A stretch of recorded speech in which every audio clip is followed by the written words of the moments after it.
साथियों नमस्कार, कैसे हैं आप सब लोग। आज का जो वीडियो है ये काफ़ी इम्पोर्टेंट है। IPC prevention of corruption act और prevention of money laundering act की क्या है जुगलबंदी, कैसे ये अपराध आपस में कनेक्ट होते हैं और कैसे किसी व्यक्ति को अरेस्ट किया जाता है और कैसे वो बेल के लिए हकदार होगा।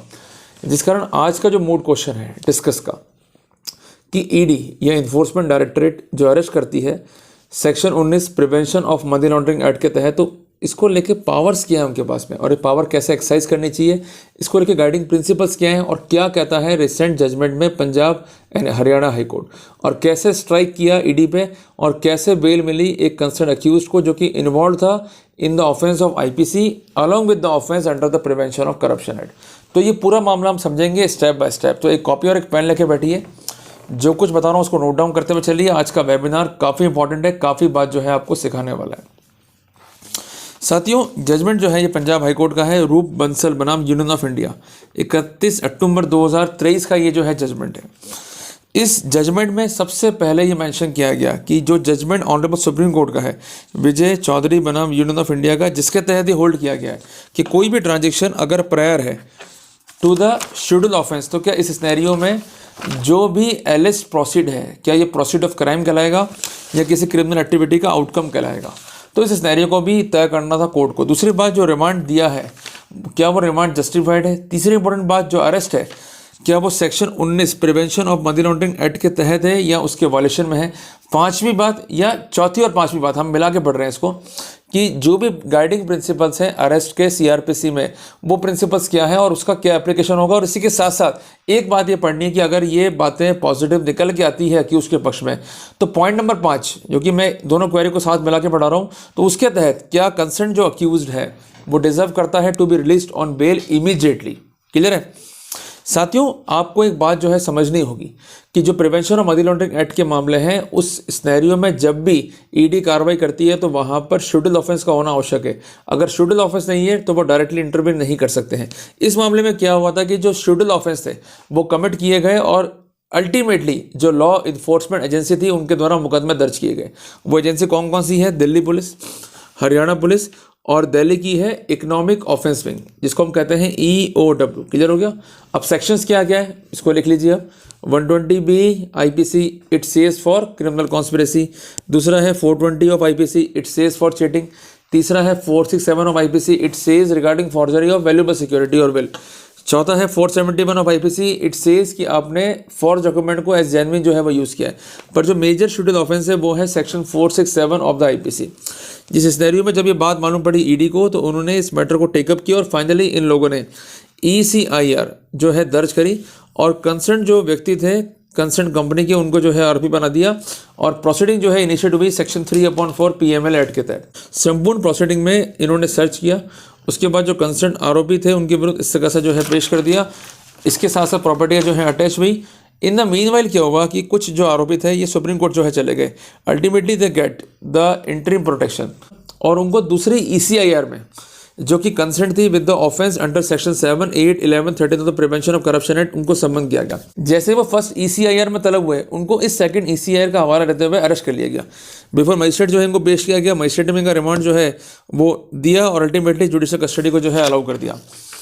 इन द मीनवाइल क्या हुआ कि इन लोगों ने अपनी बेल के लिए अर्जियाँ लगाई, वो सब अर्जियाँ खारिज हुई, मामला सुप्रीम कोर्ट तक गया। सुप्रीम कोर्ट ने एक बात पे जोर दिया, henceforth used in section 19 of the prevention of money laundering act. Supreme court का कहना यह है कि henceforth means immediately without any excuse. आप जब भी अरेस्ट कर रहे हैं तो immediately ground of arrest writing में आपको रिकॉर्ड करने हैं और उसको कन्वे करने हैं अक्यूज को।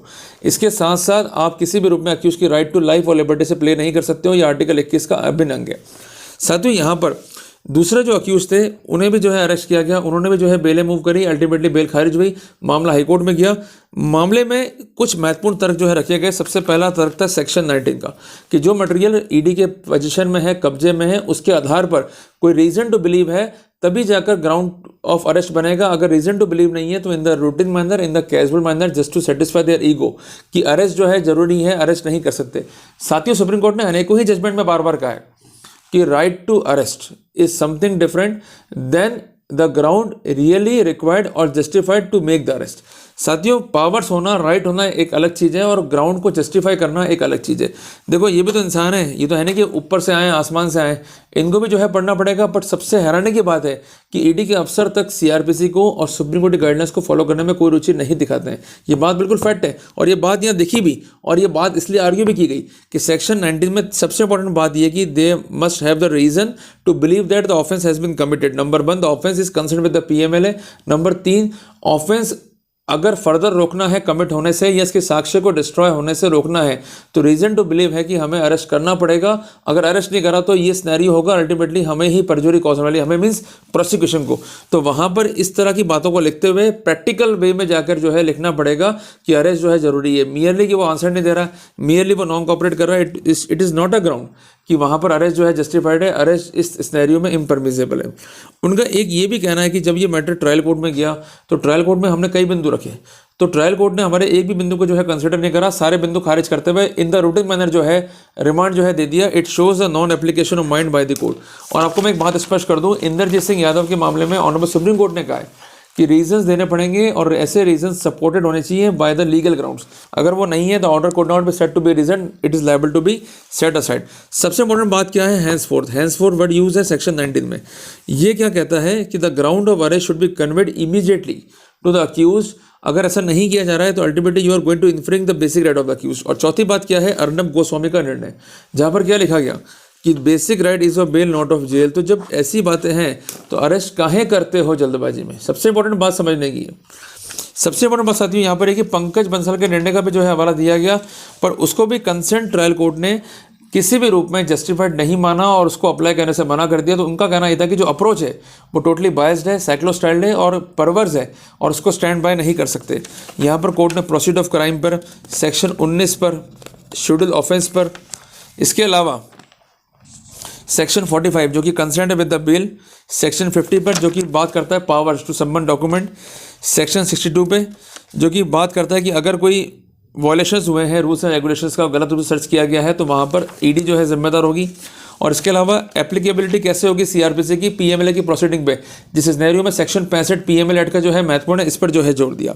तो कोर्ट ने पैरावाइज जो है एक बात को लिखा कि अगर हम सेक्शन 19 ऑफ द पीएमएलए की बात करते हैं तो ये बिल्कुल सिमिलर है विद सेक्शन 35 ऑफ द फेरा and section 103 of the custom act. मोटी मोटी बात क्या है कि अगर कोई व्यक्ति इन्वॉल्व है और वो व्यक्ति इन्फ्लुएंशियल है, एविडेंस को डिस्ट्रॉय कर सकता है, फ्ली अवे हो सकता है, ग्राउंड टू बिलीव है और कनेक्टिंग मटेरियल है, तो इस सिनेरियो में अरेस्ट होगा। पर अगर ऐसा कोई स्थिति फाइल पे नहीं है तो arrest could not be made in the mechanical in the routine manner. साथियों सारे ही मैटर्स पर डिफरेंट तरह के एडजुडिकेशंस अवेलेबल हैं, पर कुल मिला के एडजुडिकेशंस के बेसिस पर हम यही कह सकते हैं कि जब भी अरेस्ट करने जा रहे हैं तो ग्राउंड ऑफ अरेस्ट जो है स्पेसिफिक करना पड़ेगा। अब साथियों किसी व्यक्ति को अरेस्ट कर लिया, गलत रूप से अरेस्ट कर लिया, तो उसके पास एक ही रेमेडी बचती है, वो रेमेडी है धारा 45 में, इसको भी डिस्कस किया गया है, जो बात करती है बेल की। पर बेल में ट्विन कंडीशंस को जो है सेटिस्फाई करना पड़ेगा कि मैंने ऑफेंस कमिट नहीं किया है, मुझे गलत अरेस्ट किया, और दूसरी बात है कि अगर बेल पर रिहा करता हूँ तो मैं ऑफेंस कमिट नहीं करूँगा और किसी भी रूप में ऑफेंस के वापस से कमिट होने की स्थिति मेरे पार्ट पर तो नहीं रहेगी।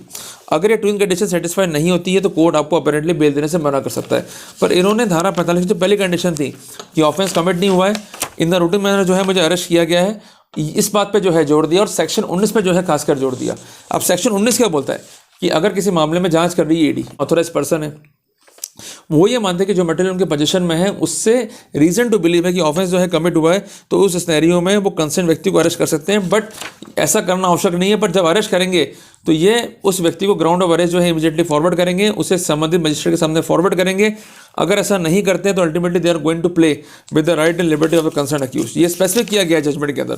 साथियों इसके अलावा यहाँ पर स्पेसिफिक किया गया है कि जो भी कंक्लूजन्स ड्राइव करता है सुप्रीम कोर्ट इंटरप्रिटेशन के जरिए वो रिफ्लेक्शन होते हैं पार्लियामेंट की विजडम के, और ये इसलिए बनाए जाते हैं सेफगार्ड्स की जब भी किसी व्यक्ति के साथ कोई कार्रवाई हो रही है या उसके खिलाफ कोई कार्रवाई हो रही है तो वो कार्रवाई में जास्ती नहीं हो, वो कार्रवाई गलत नहीं हो, and they are required to be on the touchstone of the reasonability and parliamentary approval. जिस कारण आर्टिकल 21 आर्टिकल 22 संविधान का जो है वो काफ़ी महत्वपूर्ण है। तो कोर्ट ने कहा कि जो भी कंडीशंस लेट डाउन है धारा 19 के अंदर उसको कंप्लाई विद करना है। ये कंडीशंस जो है मैंडेटरी है और इससे कोई भी डाइवर्जन या डेविएशन जो है परमिसेबल नहीं है। अब सीधा हम आ रहे हैं पेज नंबर 29 पैरा नंबर 39 के ऊपर। तो कोर्ट ने क्या लिखा, it is true that the purpose of constitutional and statutory mandate of section 19 subclause 1 of act is of informing the arrest person of the ground of arrest, and apart from that a copy of the ground must be furnished to the accused immediately after the arrest. अगर ऐसा नहीं किया जा रहा है तो ultimately section 19 का जो है वो उल्लंघन होगा। तो कोर्ट ने कहा कि जो भी डॉक्यूमेंट्स आर्गूमेंट सबमिट किए गए हैं उसके बेसिस पर ये क्रिस्टल क्लियर होता है कि जो इनके पोजीशन में मटेरियल था उसके आधार पर इनको ये कंक्लूजन ड्राइव करना था कि रीजन टू बिलीव है कि why the arrest is necessary. केवल डॉक्यूमेंट पोजीशन में है, उससे क्वेश्चंस कर रहे हैं, वो आंसर नहीं दे रहा है, ये इम्प्रैक्टिकेबल है to assume that he is a guilty person mainly on the ground that he is not cooperating. साथियों, सबसे इंपॉर्टेंट बात, कोर्ट ने जो पंकज बंसल का निर्णय था उसको भी जो है रिलाई किया और ये स्पष्ट किया कि जो ग्राउंड ऑफ अरेस्ट है वो इमीडिएटली जो है रेफर करने पड़ेंगे। तो कोर्ट ने कहा कि जब तक धारा 19 की कंप्लाइंस नहीं होगी तो किसी भी रूप में ये नहीं कहा जा सकता कि अरेस्ट जो है जस्टिफाइड है। उस सिनेरियो में धारा 45 पीएमएल एक्ट की जो एक कंडीशन है उसका इन्फ्रिंगमेंट खुद ही जो है प्रोसिक्यूशन कर रही है। कोर्ट ने अपने फैसले में क्या लिखा है, काफ़ी इंपॉर्टेंट है, इसको भी आप नोट कीजिए। To arrive at this conclusion the honourable apex court noted that the mode of conveying information of the ground of arrest must necessarily be meaningful so as to serve the intent purpose. A reference was made to section 45 of the PML Act which enabled the accused person to seek the bail. It prescribed two conditions, but in absence of one of the conditions the accused person entitled to bail. The key point is that section 45 inter alia stop the person to get the bail, but if there is an infringement of the condition, in that scenario he deserves the right to get the bail. तो court ने कहा कि जो भी facts हैं, circumstances हैं और जो भी लीगल प्रिंसिपल्स लेट डाउन किए गए उसके सिनेरियो में हम ये स्पष्ट कह सकते हैं कि जो मैंडेट है अरेस्ट का और जो ग्राउंड है अरेस्ट के, it must be in writing और उसको कन्वे किए जाएंगे। अगर ऐसा नहीं हो रहा है तो ultimately prosecution is going to affect section 19 of the prevention money laundering act. इस सिनेरियो में जो गाइडलाइंस है, जो लीगल पोजीशन है, अगर उसको फॉलो नहीं किया रहता है तो ultimately the concern accused deserves the benefit of bail. और एक बात कोर्ट ने कहा कि प्रिजम्पशन ऑफ इनोसेंस है, प्रिजम्पशन ऑफ गिल्ट नहीं है। सबसे महत्वपूर्ण बात है किसी व्यक्ति को हम गिल्ट मानते हुए उसके अगेंस्ट प्रोसीड क्यों करें जब तक एविडेंस ही नहीं है। सबसे इंपॉर्टेंट बात है कि प्रोसिक्यूशन को केस प्रूव करना है, पर बेल का इतना सा है कि अक्यूज कोर्ट में आएगा या नहीं आएगा, या फ्ली हो जाएगा या गवाहों को इन्फ्लुएंस करेगा या नहीं करेगा, तो उसके लिए सेक्शन 437 में कंडीशन से उसको लगा दो। पर मोटी मोटी बात यह है कि वो कॉपरेशन नहीं कर रहा है, आंसर नहीं दे रहा है, इट इज़ नॉट परमिसेबल कि ऐसा अज्यूम कर लें कि उसने ऑफेंस जो है वो कमिट किया। तो कोर्ट ने कहा कि अगर अरेस्ट इनलीगल है तो सब्सिक्वेंट एक्शन में जो है इनलीगल होगा और सेक्शन 45 की जो प्राइम कंडीशन है उसका इन्फ्रिंगमेंट होगा। तो कोर्ट ने कहा कि सेक्शन 19 का उल्लंघन है, जो गाइडलाइंस है उसका उल्लंघन है। इस स्थितियों में अक्यूज जो है वो बेल का हकदार है। तो कोर्ट ने क्या लिखा, looking into the fact and circumstances, the arrest of the petitioner and subsequent order remanding the petitioner to the custody cannot be sustained. It is liable to be set aside and accordingly it is set aside and petitioner be released on bail. तो कुल मिला के इस judgement से हमें 3 शिक्षाएं मिलती है। सबसे पहली बात कि जब भी ईडी जो है अरेस्ट करेगी तो उनको धारा 19 की जो कंडीशन है उसको सेटिस्फाई करना पड़ेगा। अगर वो नहीं करती तो धारा 45 का उल्लंघन है। तीसरी बात, जो बेल के बेसिक प्रिंसिपल्स है सीआरपीसी में वही यहाँ गवर्न होंगे। आप इन सब बातों को लिखते हुए पिटिशनर्स को जो है हमेशा ड्राफ्ट करा करो। और जो बेसिक प्रिंसिपल है सीआरपीसी में बेल के, वो सारे के सारे प्रिंसिपल्स जो हैं यहाँ पर लागू होंगे धारा 65 पीएमएल एक्ट की वजह से। जब भी आप बेल को ड्राफ्ट कर रहे हो, सबसे पहली बात फैक्ट्स क्या है, दूसरी बात फैक्ट्स रॉन्ग क्यों है, तीसरी बात आपका स्टैंड क्या है, चौथी बात पॉइंट क्या है जो आप कन्वे करना चाह रहे हो, और सबसे इंपॉर्टेंट बात प्रेयर क्या है। अगर सारी बातों को आप ढंग से लिखते हो, ढंग से प्लीड करते हो, ढंग से प्रे करते हो, और जो गाइडलाइंस बनी हुई है ऑनरेबल सुप्रीम कोर्ट की सेक्शन 45 और सेक्शन 19 को लेकर उसको आप रखते हो, तो निश्चित तौर पे हमें एक अच्छा जजमेंट जो है देखने को मिलेगा। क्योंकि ये भी इंसान है, गलतियां ये भी करते हैं, बट वो गलतियां अगर पकड़ में आ जाएगी और ढंग से आर्ग्यू और ढंग से ड्राफ्ट हो जाएंगी तो निश्चित तौर पे आपको राहत भी मिलने वाली है। तो साथियों, उम्मीद करता हूं कि आपको ये वीडियो अच्छा लगा होगा। इस वीडियो को लाइक और शेयर जरूर कीजिएगा और ऐसे ही अपडेट्स के लिए पेज को सब्सक्राइब करें। मिलते हैं एक नए टॉपिक के साथ, तब तक के लिए जय हिंद, जय भारत।